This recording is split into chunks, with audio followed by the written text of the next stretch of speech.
Magandang hapon po sa inyong lahat. Halika kayo't magluto tayo ng puso ng saging.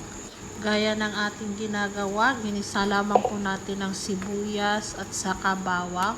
Pagkatapos hinalo na natin or nilagay na natin ang kamote at saka kalabasa. Ayan. Pagkatapos pag okay na yung kalabasa at saka yung kamote, hinalo ko na at nilagay ko na ang puso ng saging. Basic na paglagay ng ricado, lagyan natin ng asin. Pagkatapos isunod natin lagyan ng paminta. And of course, pwede din tayong maglagay dyan ng garlic powder. Ayan, haluin lang, i-mix natin at hayaan lang muna natin siyang kumulo. Optional, pwede din tayong maglagay ng magic sarap. Habang kumukulat okay na, pwede na nating ilagay ang ating gulay. Ang saluyot baw.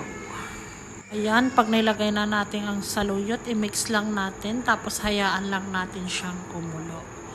Pag okay na, pwede na rin nating ilagay ang ating prinitong isda.